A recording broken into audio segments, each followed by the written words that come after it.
Hello नमस्कार दोस्तों। आज मैं आपके सामने एक बहुत ही ज़बरदस्त कहानी शेयर करने जा रहा हूँ और उस कहानी का शीर्षक है कि भगवान उसी की मदद करता है जो खुद की मदद करता है। भगवान उसी की मदद करता है जो खुद की मदद करता है। दोस्तों, कहानी का शीर्षक तो आपने सुना कि कहानी का शीर्षक है कि भगवान उसी की मदद करता है जो खुद की मदद करता है, यानी कि जो खुद की मदद करने की सोच रखता है तो भगवान उसकी मदद करता है। तो कहानी क्या है दोस्तों, कहानी को ध्यान से सुनिएगा।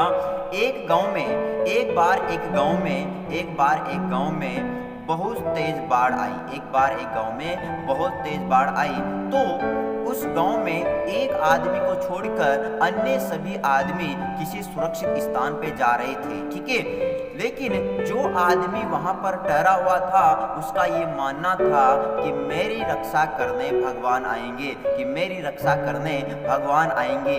तो कुछ समय के बाद बाढ़ बढ़ी, यानी बाढ़ का पानी और बढ़ गया। तो उसकी रक्षा के लिए एक जीप आई तो उसने जीप वाले से यह कहकर मना कर दिया कि मेरी रक्षा करने के लिए भगवान आएंगे, कि मेरी रक्षा करने के लिए भगवान आएंगे।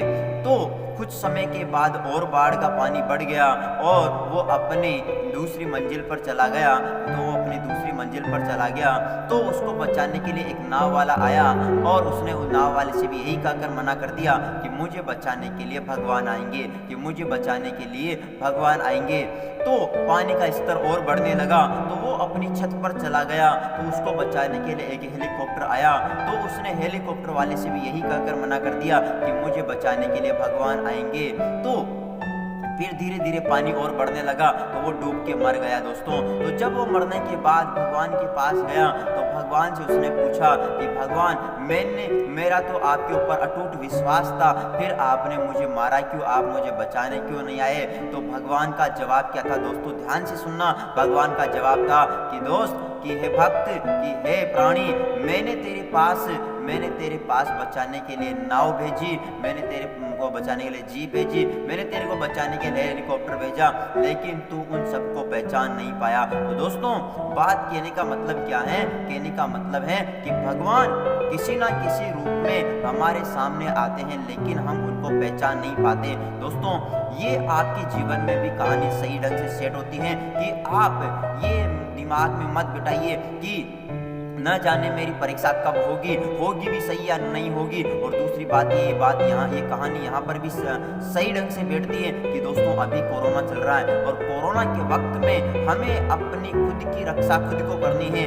दोस्तों, अभी वैक्सीन है तो वैक्सीन लगवाइए। आप ऐसा ना सोचे कि वैक्सीन गलत है, तो वैक्सीन गलत नहीं है, आपके भले के लिए लगवाई जा रही है। आप दूरी मेंटेन करके रखिए क्योंकि भगवान उतर के नहीं आएगा, भगवान उतर के नहीं आने वाला है। दोस्तों, दूरी मेंटेन करके रखिए। इसके अलावा आप अपने घर पे ही रहे, बिना मतलब के इधर उधर ना घूमे दोस्तों, क्योंकि ये जो कोरोना है दोस्तों, इसने बहुत सारे लोगों के, आप देख रहे हो हर रोज बहुत सारे लोग मर रहे हैं। तो इसका मतलब है कि हमें अपना ख्याल खुद को रखना है। और हमें दूसरी बात ये यहाँ पर भी फिट होती है दोस्तों कहानी कि ये हमारे जीवन के लिए भी लागू होती हैं। किस प्रकार से कि हम क्या सोचते हैं। तुमने देखा होगा बहुत सारे आदमी अपनी सफलता को हासिल करते रहते हैं, अपना जो लक्ष्य होता है उस टारगेट को कंप्लीट कर लेते हैं, लेकिन हम नहीं कर पाते, बहुत कम कर पाते हैं। इसका क्यों नहीं कर पाते?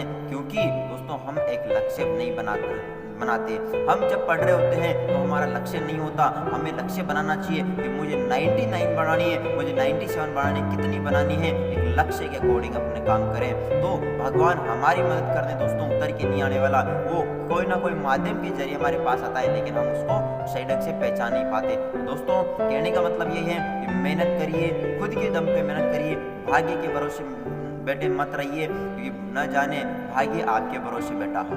कि हमें कभी भी दूसरों के ऊपर डिपेंड नहीं रहना चाहिए। हमें अपने दम पर कुछ हासिल करना है, हम पढ़ाई कर रहे हैं तो ये सोच के मत करिए कि दूसरा कर रहा है या नहीं कर रहा है, दूसरा करे या नहीं करे। हमें अपनी पढ़ाई को कंटिन्यू रखना है, क्योंकि कहा जाता है दोस्तों कि इंतजार करने वाले को उतना ही मिलता है जितना कोशिश करने वाले छोड़ देते हैं। इंतजार करने वाले को उतना ही मिलता है जितना कोशिश करने वाले छोड़ देते हैं। इसलिए अपनी कोशिश को बरकरार रखिए, अपनी मेहनत को बरकरार रखिए। Thank you, all the best. मिलते हैं किसी नई वीडियो में, किसी एक और नई स्टोरी के साथ। तब तक के लिए धन्यवाद, ऑल द बेस्ट।